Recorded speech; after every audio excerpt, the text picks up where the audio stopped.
윤석열이 휴가 가자마자 난리도 아닌데요. 윤석열 정부를 수하던 국민의힘, 이번에는 도저히 안 되겠는지 이제는 침묵하는 모습을 보이고 있습니다. 해당 내용 알아보기 전 구독과 좋아요 부탁드립니다. 검찰이 이재명 전 대표를 포함해 3,000명 가까운 야당 정치인과 언론의 통신 자료를 무차별적으로 사찰한 사실이 드러났습니다. 심지어 뉴스타파 봉지욱 기자 페이스북 글에 따르면 봉지욱 기자의 초등학교 5학년 딸에게도 통신 자료를 조회했다 메시지를 보냈습니다.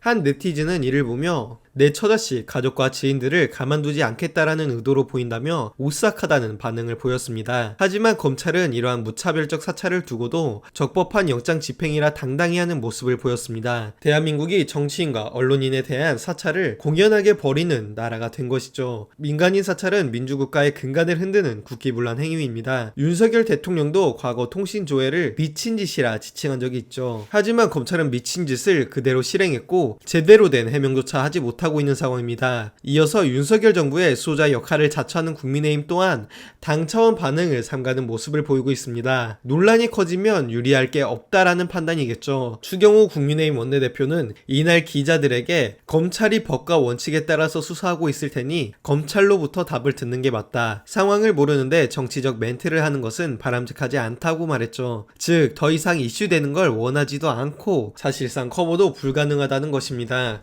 이러한 행동은 보수 언론에서도 드러났습니다. 지난 대선 당시 공수처가 윤석열 국민의힘 대선 후보 부부, 야권 인사, 기자 등을 대상으로 실행했던 통신 조회 사실이 드러나자 비판적인 보도를 쏟아냈습니다. 조선일보는 당시 칼럼을 여러 차례 써내려가며 통신 조회 사실을 대차게 비판했죠. 이러한 사실이 기억났는지 이번 사찰 논란이 터지자마자 윤석열 정부 그리고 검찰을 수호하지 못하고 침묵으로 일관하고 있습니다. 수구 언론, 보수 언론이라고 불리는 조선일보조차 이 사실은 커버치기 어렵다는 것이죠. 윤석열 정부에서 그 어떠한 악재가 터져도 보수의 존립을 위해 이악 물고 수하던 그들이 조용히 숨죽이고 있는 사실을 보면 참으로 재미있는 상황입니다. 마치며 이에 김용민 의원이 탄핵을 언급하며 압박하기 시작했는데요. 해당 내용 함께 살펴보시죠. 한편 이번 통신 사찰의 목적이 윤석열 대통령의 명예훼손 수사라고 합니다. 개정된 검찰청법에 따라서 검찰은